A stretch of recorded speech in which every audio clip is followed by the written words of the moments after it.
The village of St. Mary Mead had never been known for scandal. Its cobbled streets, neatly trimmed hedgerows, and ivy-clad cottages seemed immune to the chaos of the wider world.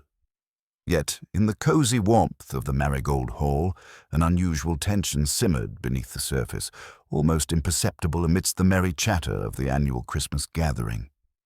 Miss Jane Marple, seated quietly in her favorite corner by the window, watched the proceedings with her customary calm. She sipped her tea delicately, her sharp eyes noting the slightest tremor in a hand, the faintest frown hidden beneath a polite smile. To anyone else, she appeared to be merely an amiable elderly lady enjoying the festivities. To Miss Marple, however, nothing escaped notice. The event had begun with all the trappings of cheerful domesticity. Wreaths of holly adorned the walls, a fire crackled merrily in the hearth, and the scent of spiced pudding and roasted chestnuts mingled with the cold winter air drifting through the slightly ajar windows. The villagers had gathered in full force, eager to exchange pleasantries, gossip, and the occasional playful rivalry over the best plum pudding. It was during the ceremonial unveiling of the Christmas pudding, an event the Marigold Hall Committee treated with the solemnity of a sacred rite, that the evening took an unexpected turn. The hall hushed as Mr. Algernon Pettigrew, a man of considerable girth and even greater self-importance, proudly approached the table, a silver platter in his hands. On it rested the centerpiece, a steaming, perfectly rounded Christmas pudding, studded with raisins and crowned with a sprig of holly. "Now everyone," he announced, his voice booming through the hall, "I've hidden a small, very special jewel within this year's pudding. Whoever finds it shall be handsomely rewarded.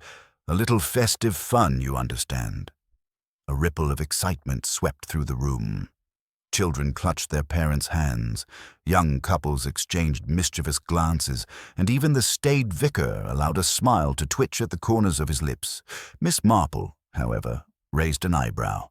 The gleam of something slightly amiss had caught her attention. The way Mr. Pettigrew's hand lingered too long on the platter, the faint tightness around his mouth, and the unusual way Mrs. Pettigrew's eyes darted nervously toward the kitchen door. These, she noted quietly, might be trivial, or they might not. The first slice was ceremoniously cut.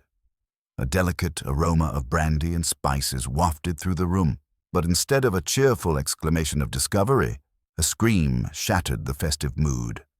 It came from the far side of the hall. Miss Marple rose slowly, her knitting forgotten on her lap. Faces turned toward the sound, eyes wide with shock. There, sprawled on the polished wooden floor, was Mr. Pettigrew himself, his face pale, his hand clutching his chest. He's dead," gasped Mrs. Pettigrew, her voice trembling like a frightened bird. For a moment there was chaos. Gasps, hurried footsteps, and the clattering of chairs. Miss Marple, however, stepped forward calmly, observing the scene with the meticulous care of one accustomed to human folly. This was no ordinary accident. She could feel it in the air, in the tremor of voices, in the tiny signs of fear and guilt flickering across the assembled villagers' faces. Somewhere, hidden beneath the festive cheer and the aroma of brandy, lay a secret, and Miss Marple intended to uncover it. The room had grown suddenly smaller, the warmth of the fire and the scent of spiced pudding doing nothing to ease the tension that now pressed against every villager's chest. Murmurs and whispers began to swirl like smoke, each one carrying a shade of suspicion. Mrs. Pettigrew, pale and trembling, clutched her husband's arm, her sobs punctuating the uneasy quiet. Young Emily Turner hid behind her mother, her wide eyes reflecting both fear and curiosity, while the vicar, trying to summon calm, cleared his throat nervously. Miss Marple, however, moved with quiet purpose. She knelt beside Mr. Pettigrew's still form, gently touching his wrist with the practiced caution of someone who had long ago learned that appearances could be deceptive. The pulse was gone. There could be no doubt. The man was dead. And yet the way he had fallen, so sudden, so deliberate in its collapse, spoke of more than just misfortune.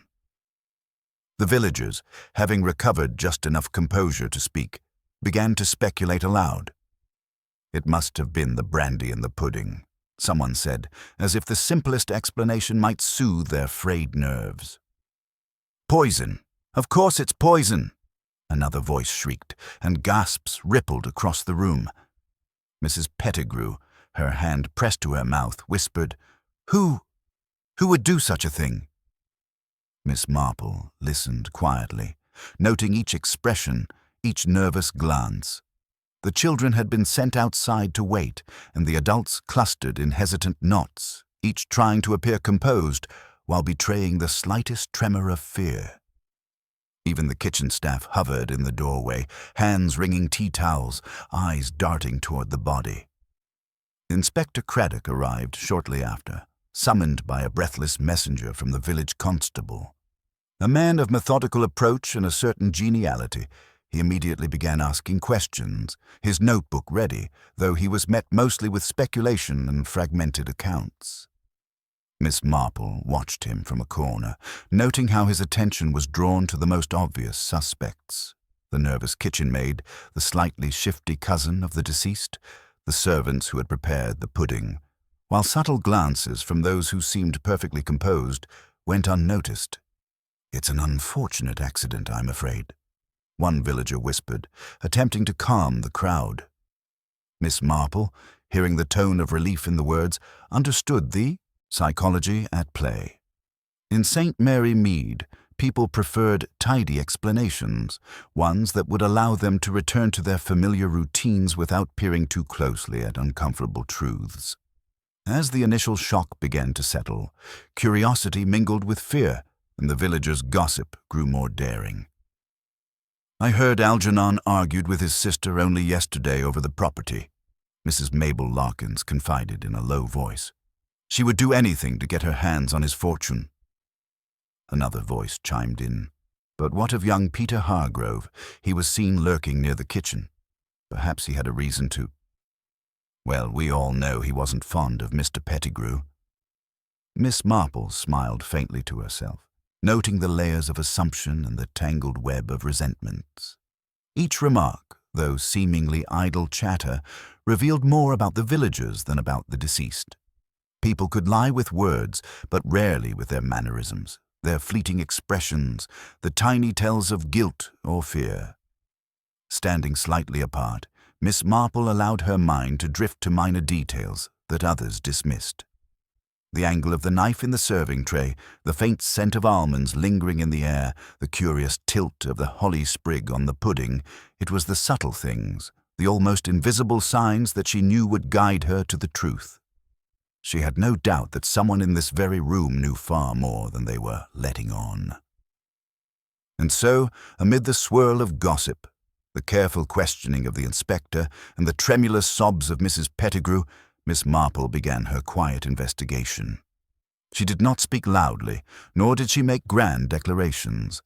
She simply watched, noted, and waited, for human nature, as she had learned over decades, rarely allowed secrets to stay buried for long. As the villagers dispersed reluctantly, some seeking comfort from neighbors, others whispering accusations behind closed hands, Miss Marple remained seated by the window. Outside, snow began to fall softly, blanketing St. Mary Mead in serene white. And yet, beneath that tranquil surface, a deadly game had begun, its threads woven through glances, half-uttered phrases, and the careful concealment of truths too long hidden. Miss Marple's eyes, sharp and observant, followed the retreating forms. She knew with the certainty of experience that the key to uncovering the murderer lay not in panic or speculation, but in understanding the intricate dance of human behavior, a dance that she alone was quietly prepared to decipher. The following morning dawned crisp and clear, the snow still clinging in delicate drifts to the rooftops of St. Mary Mead. Inside the village, however, the chill in the air was not merely from winter's grip. News of Mr. Pettigrew's sudden death had spread swiftly, carried on whispers and cautious glances, and the villagers moved through their routines with an edge of tension. Even the normally cheerful market seemed subdued, the bright colors of apples and holly failing to lift the heavy mood. Miss Marple, as ever, began her day with a quiet cup of tea and a careful survey of the neighborhood. She had long since learned that the outwardly ordinary habits of her neighbors often revealed far more than their words. Her gaze lingered on the Pettigrew residence, where a small knot of people had gathered. Mrs. Pettigrew was standing in the doorway, her shawl wrapped tightly about her shoulders, exchanging muted words with the village constable. Nearby, Peter Hargrove passed hurriedly, his coat collar turned up against the cold, though Miss Marple caught the slight tremor in his hands as he fumbled with the straps of his satchel. By mid-morning, Inspector Craddock had begun his more formal inquiries. The kitchen staff were questioned first, the younger members trembling visibly under his calm, methodical questioning.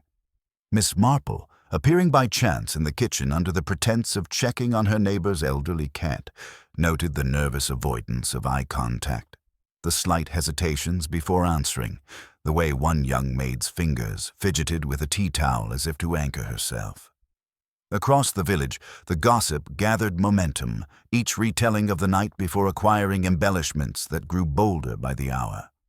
"I swear, I saw him clutching his chest like he'd been poisoned," someone whispered in the post office, prompting a ripple of speculation. "And did you notice Mrs. Pettigrew? She barely looked concerned, too calm if you ask me. There's something she's hiding." Miss Marple, listening discreetly from her favorite bench in the churchyard, smiled faintly to herself. She had learned that people often revealed the most about themselves while attempting to accuse or judge others. The tension between appearances and reality was a rich source of insight, far more illuminating than any amount of formal interrogation. By late morning, a list of initial suspects had begun to form, though the evidence was circumstantial at best. Peter Hargrove, whose apparent dislike for Mr. Pettigrew was well known, found himself under careful scrutiny. So too did Algernon's sister, Clarissa Pettigrew, whose claim of being in the village library at the time of the incident was met with polite but skeptical inquiry. Even the kitchen staff who had prepared the pudding were quietly suspected of foul play, though the inspector's polite questions elicited nothing more incriminating than jittery glances and faint stammers. Miss Marple, however, observed all of this with a gentle patience. She noticed the subtleties that eluded the inspector's practical eye. The faint perfume lingering on Mrs. Pettigrew's wrist, the curious smudge of flour on Peter Hargrove's cuff despite his protestation that he had done no baking, the way Clarissa Pettigrew's gaze flicked repeatedly toward the kitchen rather than her brother's body when recounting her movements. To any casual observer, these details might appear trivial, but Miss Marple understood that the truth often hid in such minutiae. She spent the afternoon moving quietly between her neighbors, offering polite inquiries and a listening ear, all the while absorbing the subtle signals of human behavior. A sharp intake of breath here, a fleeting hesitation there, a smile too quick or too forced, each added to the mosaic of clues forming silently in her mind. The inspector focused on procedure, the villagers on gossip, but Miss Marple saw the deeper patterns emerging, like threads weaving themselves into an invisible tapestry of motive and opportunity.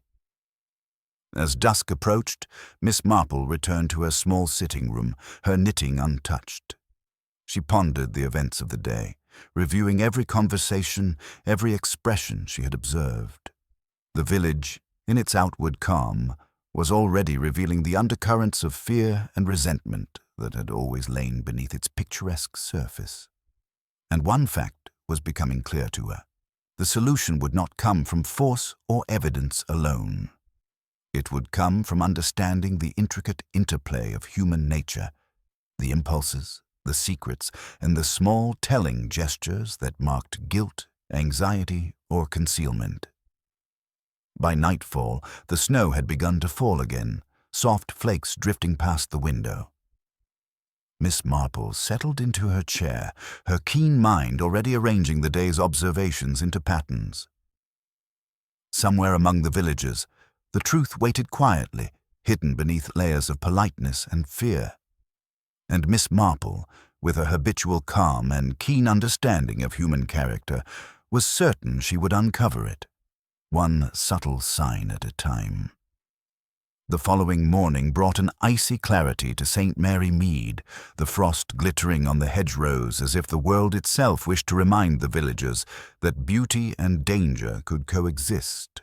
The Pettigrew household remained shrouded in quiet tension, and Miss Marple, with a basket of freshly baked scones under her arm, felt a peculiar satisfaction in being able to move among her neighbors with the unassuming air of someone delivering holiday treats rather than probing for secrets. She arrived first at the home of Mrs. Pettigrew, who received her with a tremulous smile that did not reach her eyes.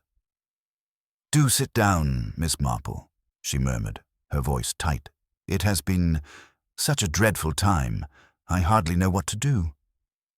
Miss Marple settled into a chair with her customary ease, offering a polite nod rather than words of comfort. Her attention, of course, was elsewhere. She noted the careful way Mrs. Pettigrew's hands avoided touching anything in the room, the slight crease in her forehead as if a thought threatened to escape before she could suppress it, and the faint glimmer of an unusual ring on her left hand, one that, from memory, Miss Marple knew had not been there the previous day. "I brought some scones," she said, gently setting the basket on the table. "I thought you might like a small treat. One never knows how much comfort a bit of warmth and sugar can provide." Mrs. Pettigrew's hands hovered over the basket for a moment, then withdrew, as if unsure whether she was permitted to indulge. The village itself buzzed with the activity of suspicion and curiosity. Inspector Craddock had resumed his methodical questioning, but the villagers had become more cautious now. Each of them knew that the investigation was not simply a formality. Eyes darted about the room when certain names were mentioned, shoulders stiffened, and small frowns appeared over the slightest insinuation. Miss Marple moved carefully among them, appearing to be merely an interested observer of her neighbors' manners while quietly taking note of the inconsistencies in their stories.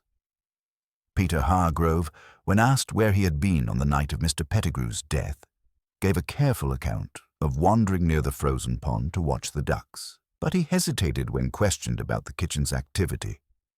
Clarissa Pettigrew, for her part, maintained that she had been in the library the entire evening, yet Miss Marple noticed a faint smudge of something dark on the cuff of her coat, a trace that seemed to contradict her account.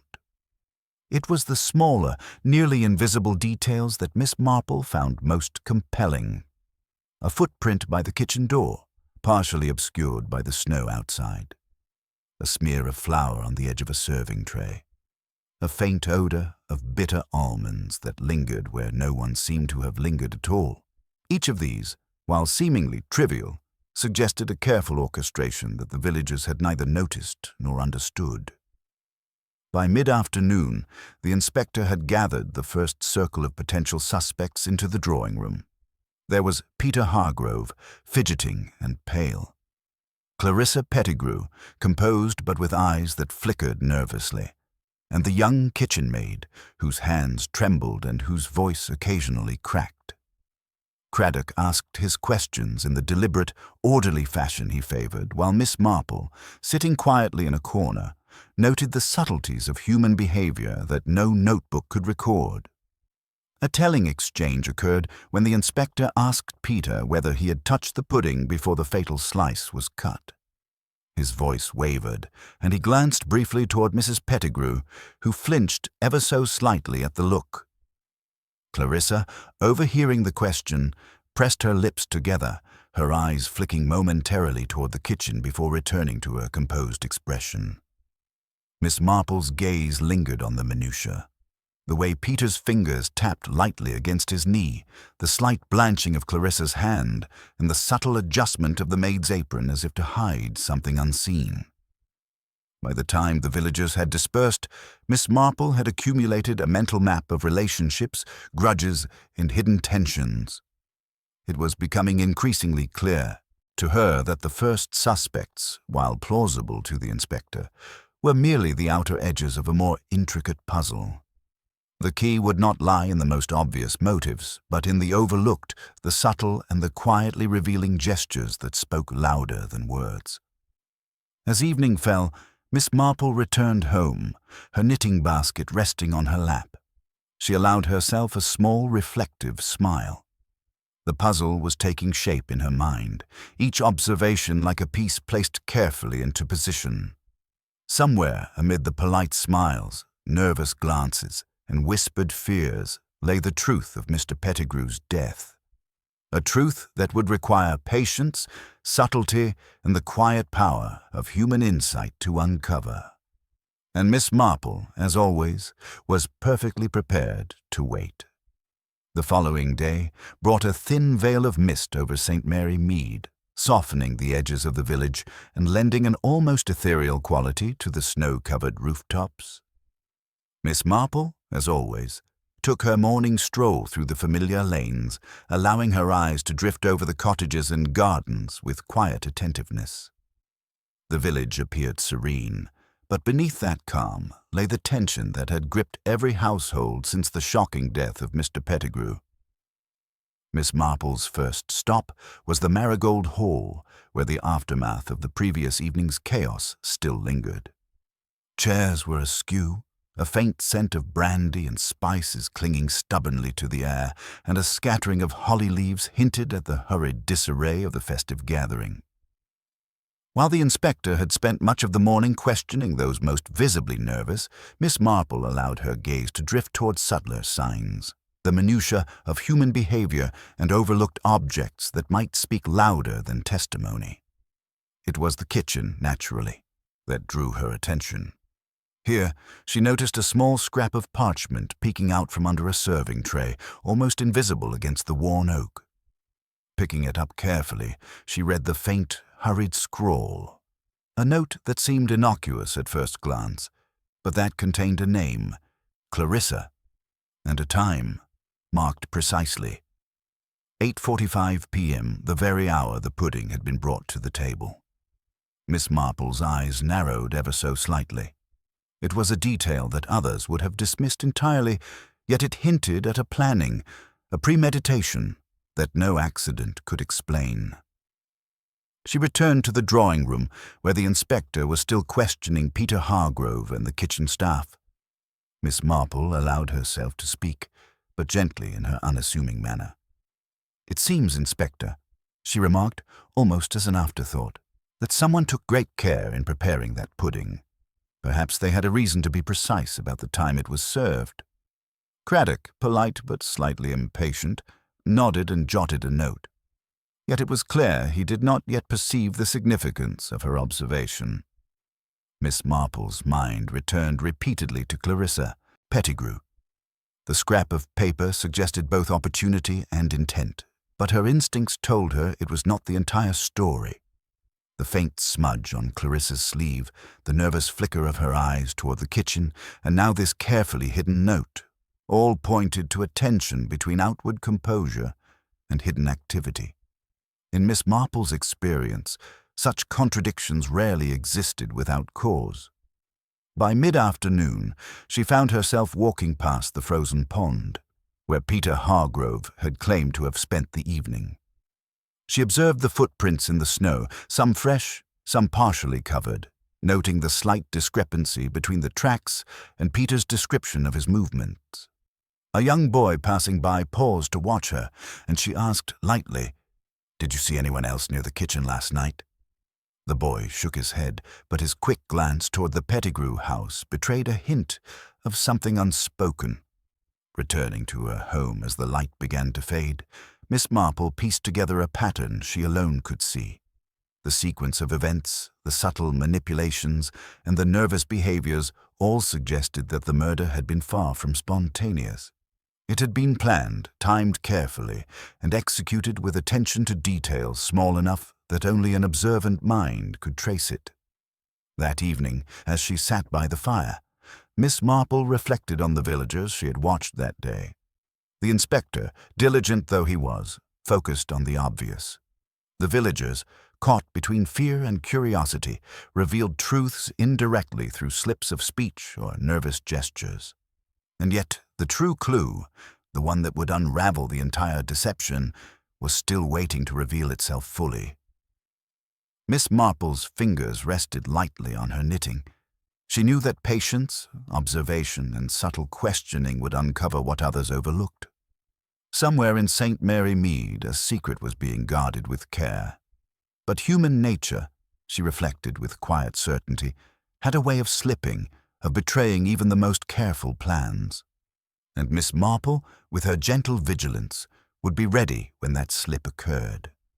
The following morning, the village seemed quieter than usual, as though the snow had muffled not only footsteps, but also the restless chatter that typically accompanied St. Mary Mead's daily routines. Miss Marple, however, noticed everything. The slight stiffening of shoulders when certain names were mentioned, the furtive glances exchanged between villagers, and the cautious manner in which doors opened and closed. Even in apparent calm, human nature left its traces. She made her way first to the Pettigrew house, where Mrs. Pettigrew was organizing the sitting room with unusual precision, as if by controlling her surroundings she might impose order upon her disordered life. Miss Marple accepted the tea offered to her, though she was more attentive to the subtle signs around her. The nervous tapping of Mrs. Pettigrew's fingers against the table, the faint flush on her cheeks, and the occasional quiver in her voice when recounting small, seemingly insignificant details about the previous evening. In conversation, Miss Marple allowed her attention to drift naturally to other residents who had gathered, ostensibly to offer sympathy. Clarissa Pettigrew arrived shortly afterward, her movements controlled and deliberate, yet Miss Marple could not help but notice the faint trace of flour on her fingertips, the same flour that seemed out of place after the formal dinner the previous night. "You must forgive me," Clarissa said with a practiced smile. "I was helping tidy the kitchen. So much to do after such a dreadful event." The words were innocuous, but Miss Marple's mind filed them carefully, linking them with the earlier note she had discovered. By mid-morning, the inspector had returned with further questions, focusing on Peter Hargrove and the kitchen staff. While the official interrogation was procedural, Miss Marple preferred her own methods. She wandered unobtrusively through the village, speaking lightly with neighbors, gleaning fragments of conversations that others would have dismissed. A shopkeeper mentioned having seen a stranger passing through the village the evening before the gathering, though he could offer no details, only the fleeting impression of a coat collar turned high and hurried footsteps vanishing into the mist. Later, Miss Marple visited the frozen pond, retracing Peter Hargrove's stated route. The tracks in the snow told a story subtly different from the one Peter had provided. One set diverged toward the Pettigrew kitchen window before returning to the pond. Miss Marple crouched, examining the prints, noting their depth, spacing, and direction, and quietly calculated the possibilities. This small discrepancy, easily dismissed by an inspector focused on the obvious, hinted at movement and intent she suspected Peter had chosen not to reveal. Her final call of the day took her to the village post office, where she struck up a conversation with Mrs. Larkins, the gossipy yet remarkably observant postmistress. "I suppose everyone is talking about Mr. Pettigrew," Mrs. Larkins said, wringing her hands. "But some of us have eyes that see more than words tell." She mentioned having noticed that Clarissa Pettigrew had seemed unusually interested in the timing of the pudding's arrival, a detail that perfectly aligned with Miss Marple's own discoveries. By evening, back in her quiet sitting room, Miss Marple arranged the day's observations like pieces of a jigsaw puzzle. The flour on Clarissa's hands, the hidden notes specifying the precise time, the altered footprints in the snow, and the subtle gestures of those present during the pudding ceremony were all threads that seemed to lead toward a pattern of deliberate planning. Someone in the Pettigrew household had orchestrated the events of that evening with care, exploiting both opportunity and the predictable behaviors of others. Miss Marple reflected quietly as the fire flickered and the last light of day faded behind the frosted window panes. The village, with its outward serenity, concealed more than simple fear or grief. It concealed a carefully constructed deception, and though she had yet to confront it fully, she sensed the presence of a hidden truth, small yet vital, that would soon reveal the identity of the person willing to manipulate festivity, trust, and human nature itself to achieve their own ends. The next day, she resolved, would bring her closer still to understanding that truth as the overlooked detail, the hidden clue that spoke louder than words, was about to emerge if only one paid enough attention to human behavior. The next morning, the village awoke under a pale sun, the frost sparkling across the rooftops, but St. Mary Mead's calm was deceptive. Rumors of Mr. Pettigrew's death had begun to settle into whispers of speculation, some bordering on accusation. Miss Marple, however, approached the day with her usual quiet diligence, knowing that the heart of the matter lay not in what people said aloud, but in what they did or failed to do when they believed no one was watching. Her first stop was the Pettigrew household, where the atmosphere was tense yet carefully controlled. Mrs. Pettigrew received her with a polite, almost rehearsed smile, though the slight tremor in her hand as she poured tea betrayed her unease. Clarissa Pettigrew, meanwhile, moved about the room with the precision of someone performing a choreographed dance, setting straight cushions and smoothing tablecloths, yet Miss Marple could detect the faintest streak of impatience in her eyes. It was in the kitchen, however, that the revelation came. Miss Marple, ostensibly inspecting a spot where flour had been spilled, noticed something entirely ordinary at first, the small silver serving spoon used for the pudding. But as she picked it up, she detected a faint, lingering scent of almonds, the same subtle aroma that had seemed out of place the evening of the party. Her mind worked quietly, tracing back to the sequence of events, the careful slicing of the pudding, the timing of the jewel's supposed hiding, and the moment when Mr. Pettigrew had collapsed. This smell, almost imperceptible to anyone else, confirmed what she had long suspected. The pudding had been tampered with deliberately. Miss Marple's next visit was to the local apothecary, where she quietly inquired about substances that might produce such a scent, careful not to draw attention. The assistant, a shy young man with a penchant for detail, confirmed that bitter almond could indicate cyanide, a detail Miss Marple filed away without a word, her expression composed, her tone conversational. To anyone observing, she was merely curious.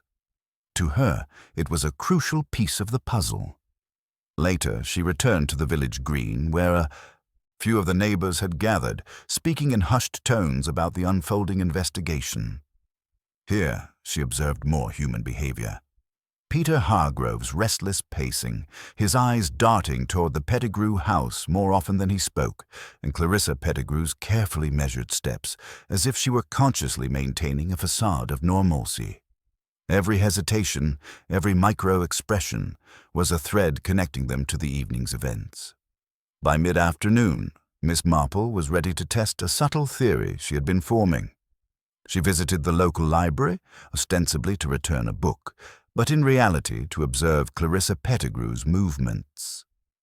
She noted how Clarissa paused longer than necessary near the reference section, a place where she could easily check or alter records without anyone noticing. It was the slightest of gestures, yet to Miss Marple it spoke volumes. The carefully maintained composure was beginning to fray under pressure. Back in her sitting room that evening, Miss Marple arranged all her observations. The flower on Clarissa's sleeve, the scrap of parchment specifying the pudding's timing, the almond scent lingering in the kitchen, and the subtle inconsistencies in the suspect's accounts. The hidden clue was no longer abstract. It had materialized in concrete, telling detail. Someone had manipulated the pudding with knowledge, precision, and a confidence in their ability to control appearances. The question now was motive, and the answer, Miss Marple knew, lay in understanding who could benefit most from Mr. Pettigrew's sudden death, and who had both opportunity and cunning to execute such a plan. As the fire crackled softly and the evening light waned, Miss Marple allowed herself a moment of quiet reflection.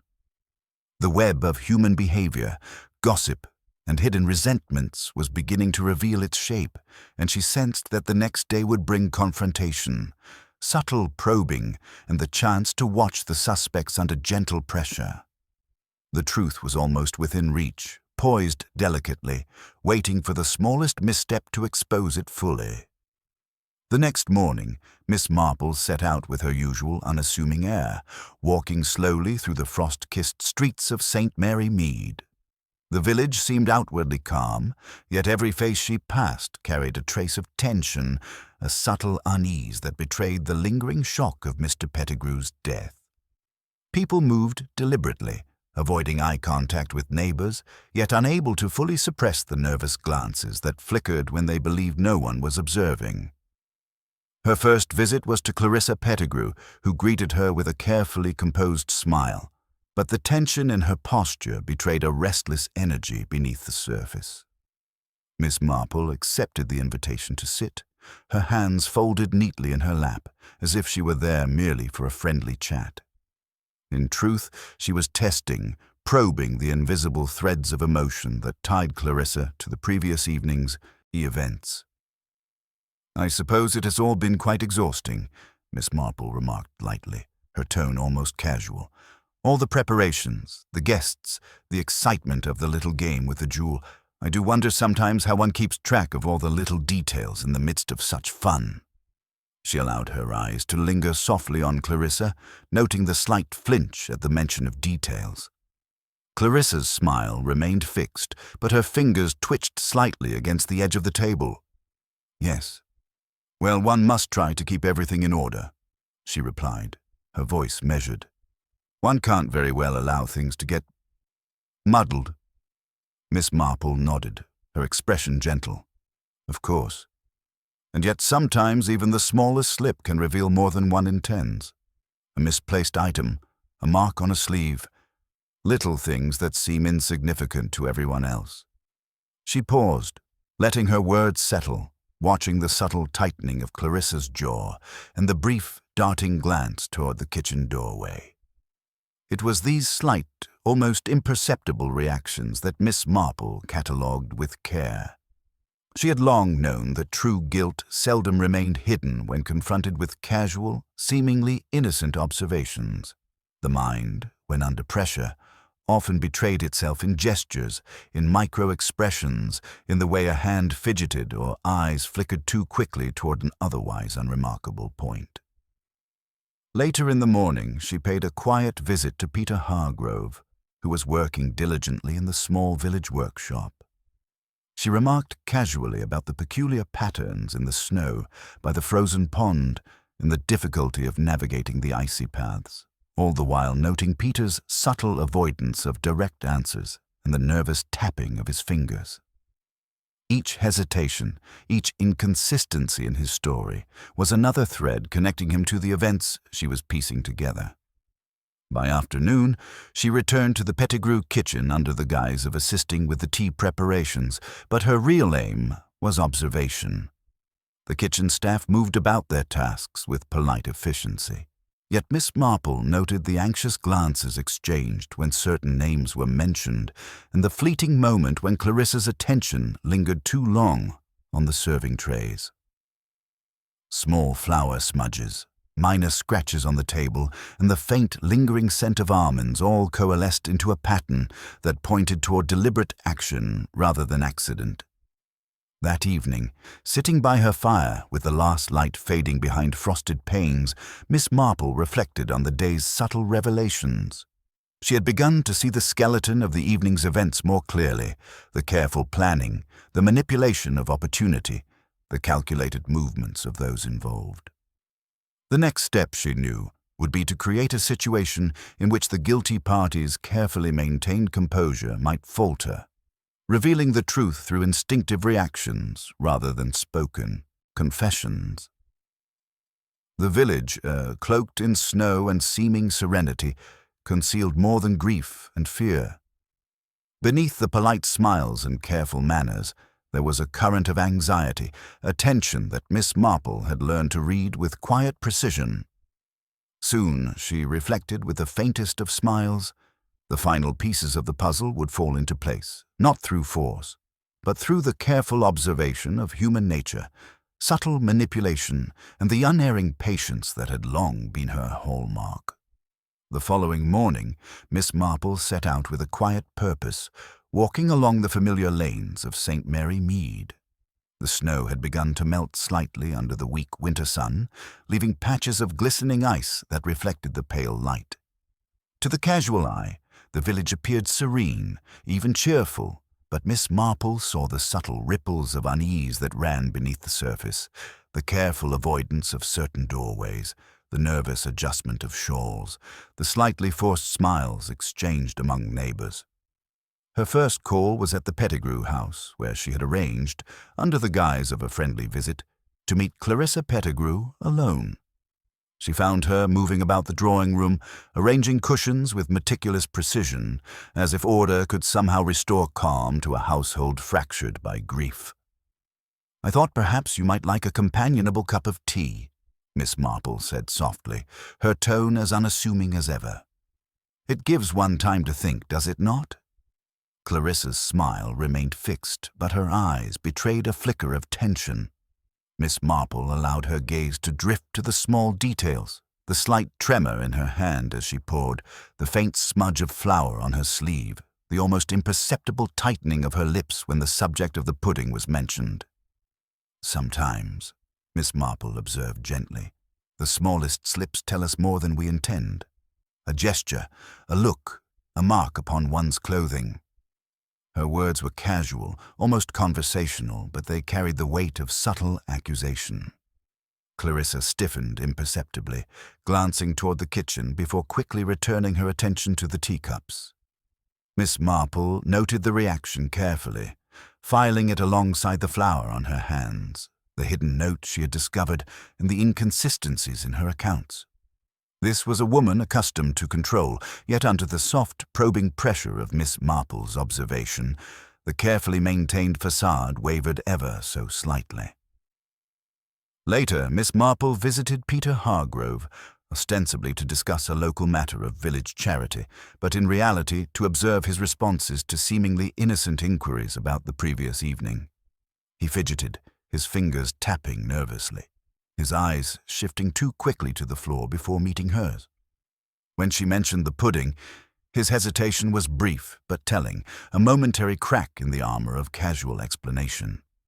The patterns she had been tracing, the flower, the footprints, the hidden note, now began to converge, suggesting a more precise sequence of events. By afternoon, she returned to the Pettigrew kitchen, this time under the pretense of helping with preparations for a late tea, though in truth she was setting the stage for her subtle psychological test. She spoke aloud about the pudding, mentioning its careful preparation and the timing of its presentation, letting the words float through the room as she observed reactions. Clarissa's attention lingered just a fraction too long on the serving trays. Peter shifted uneasily, his foot tapping against the floor in nervous rhythm. Each micro-reaction confirmed what Miss Marple already suspected. The guilty party's careful equilibrium could be nudged into revealing itself. As dusk fell, Miss Marple withdrew to her sitting room, satisfied that the pieces were now within reach. The test had been applied, and the reactions recorded, not in writing, but in the subtle language of behavior, which was far more telling than words alone. Soon, she reflected with quiet certainty, the truth would surface. Human nature, after all, rarely tolerated prolonged deception, and the carefully constructed facade that masked intent would falter when confronted with the soft but persistent pressure of keen observation. The village, dusted in the soft glow of twilight, seemed at peace, yet Miss Marple knew that beneath its calm, the threads of guilt, fear, and anticipation were already weaving toward revelation. The next day, she would follow these threads to their source, and the truth, long hidden behind politeness and careful gestures, would finally be drawn into the light. The morning air in St. Mary Mead carried a crispness that seemed to sharpen the senses, and Miss Marple, as always, was alert to every nuance. The village appeared calm under the soft glow of the winter sun, yet beneath that surface simmered a tension she could almost feel in the subtle shifts of posture, the nervous tapping of fingers, the glances cast furtively toward the Pettigrew house. Today, she knew, the threads she had been tracing for days would begin to knot into clarity. She arrived at Marigold Hall under the pretense of checking on arrangements for a small village gathering, though her true purpose was far more deliberate. The Pettigrews and a few other villagers were present, each seated with polite composure that barely concealed the undercurrent of unease. Miss Marple moved among them with gentle ease, remarking lightly on trivial matters, all the while observing with the intensity of a hawk. The way Clarissa's hands twitched as she set down her teacup, the subtle shift in Peter Hargrove's gaze whenever the pudding or Mr. Pettigrew's absence was mentioned, the tiny flinches and hesitations that revealed far more than any spoken word. At precisely the moment she had calculated, Miss Marple addressed the room in her soft, unassuming manner, drawing attention to the pudding once more.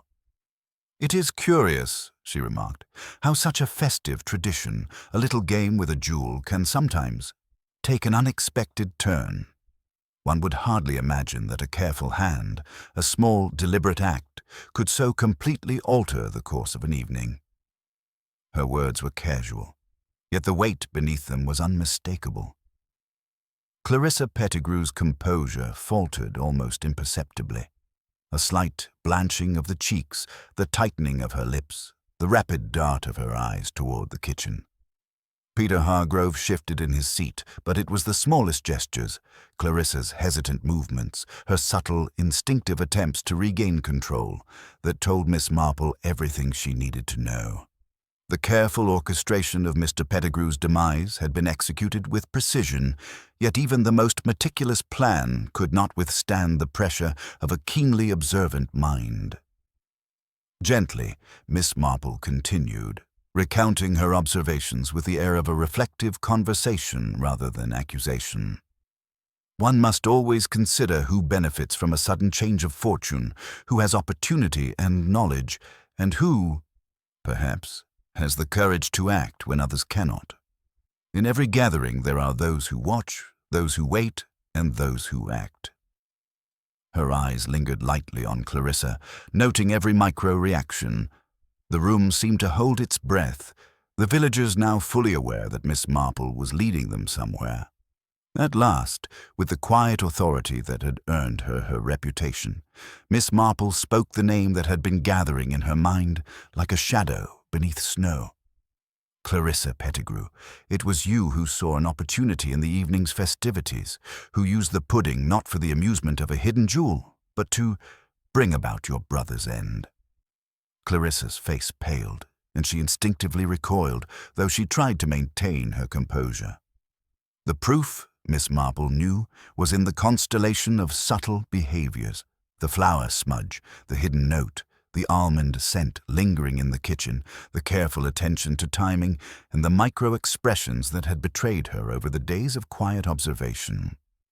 Peter Hargrove, still uneasy, exhaled subtly, relief mingling with shock as the realization settled that the truth had emerged without theatrics, without the need for forceful evidence.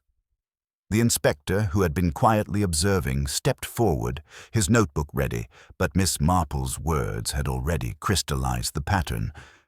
Clarissa, caught in the gentle but inescapable web of human observation, made no further protest. Her carefully maintained facade had unraveled, revealing both motive and method to those patient enough to see.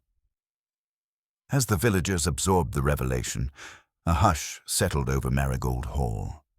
Miss Marple, with her usual serenity, poured herself a cup of tea and allowed herself a small smile. Human nature, she reflected, was endlessly fascinating.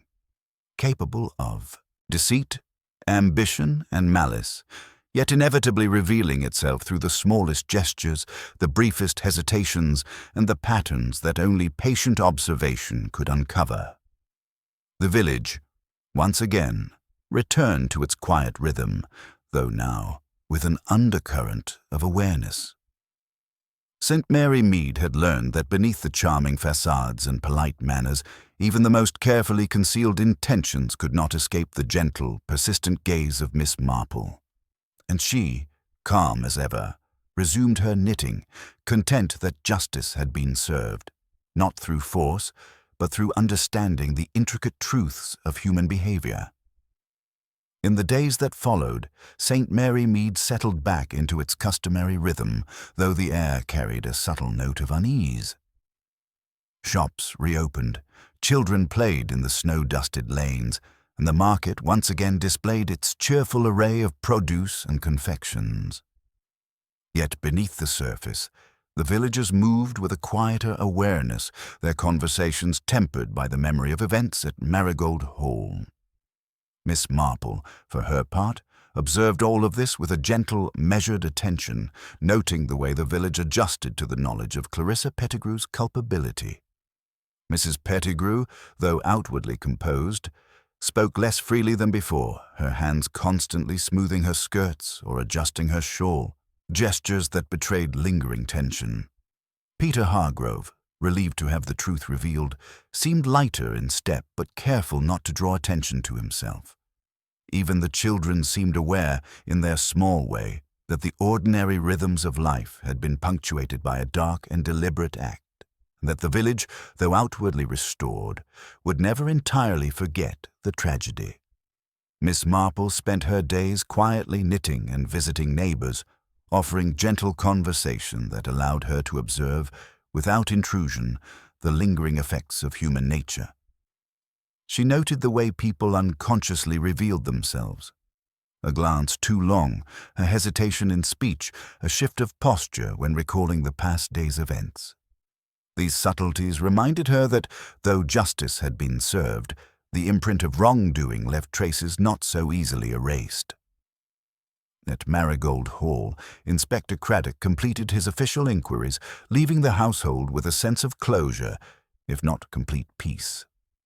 Clarissa Pettigrew, now aware that her careful planning had been unmasked, moved with an air of subdued resignation. The villagers, grateful that the mystery had been resolved without further tragedy, quietly resumed their routines, though polite glances and unspoken questions lingered in their social interactions. Miss Marple, seated by her fire in the early evening, reflected upon the events with the calm and clarity that had guided her from the outset. She considered the human impulses that had led to deceit, ambition, and ultimately to crime. The patterns of behavior, the subtle betrayals of composure, and the traces left in seemingly insignificant details had been sufficient to illuminate the truth. She marveled, once again, at the constancy of human nature, that it could be both predictable and mercurial, ordinary and extraordinary, and that careful observation could unravel even the most carefully concealed intentions. As the last light of winter faded beyond the frosted panes, Miss Marple took up her knitting, the rhythmic movement of her needles as soothing as the certainty of her understanding. The village had returned to its outward calm, but in her mind lingered the intricate web of human behavior, the silent testament to the ways in which ambition, fear, and opportunity could intertwine. St. Mary Mead would continue to flourish in its picturesque charm, yet beneath the surface, Miss Marple knew that human nature, with all its complexity, would always provide both mystery and revelation for those patient and perceptive enough to observe it. And so, life resumed, quiet but vigilant, in the village that had learned, once more, that appearances could deceive, and that understanding the subtleties of human character was the truest path to uncovering hidden truths. Miss Marple, serene and composed, remained ever watchful, a gentle guardian of both observation and justice, content in the knowledge that the delicate balance of the village had been restored through insight, patience, and the subtle power of understanding. The first snow of the new week had fallen lightly over St. Mary Mead, coating the lanes and rooftops in a delicate white that softened the edges of the village and lent it an almost timeless charm. Yet even amid this quiet beauty, the events surrounding Mr. Pettigrew's death remained a palpable memory, tucked into every conversation, every glance, every cautious greeting. Miss Marple, walking her familiar route with a sense of gentle purpose, observed these subtle echoes of recent events with her customary attention to human nature. The village had resumed its daily rhythms, but there was a new mindfulness in its movements. Shopkeepers greeted customers with an added warmth, as though reinforcing the fragile bonds of civility. Children played more carefully near the frozen pond, conscious perhaps of the fact that even ordinary spaces could harbor drama. And in homes across St. Mary Mead, people paused slightly before speaking, aware that words, gestures, and glances could carry more significance than they realized.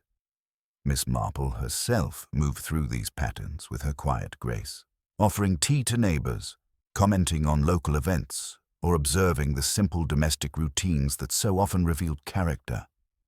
She noticed how Mrs. Pettigrew lingered longer over her letters, her thoughts drawn inward, her composure delicate, yet recovering steadily.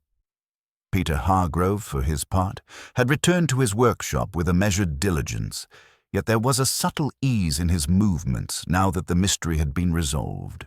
Clarissa Pettigrew, no longer able to maintain her calculated charm, remained subdued, a shadow of the carefully controlled presence she had been during the fateful evening. Miss Marple reflected on the intricacies of the case, on the ways in which human nature had both concealed and revealed the truth. The careful orchestration of the pudding, the hidden note, the faint traces of flour and scent, and the inconsistencies in accounts.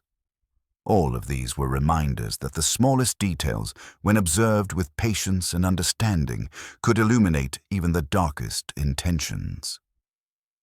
Justice, in this quiet village, had been achieved not by force or spectacle, but by the gentle but unerring insight that came from knowing people, their habits, and the subtle language of their behavior.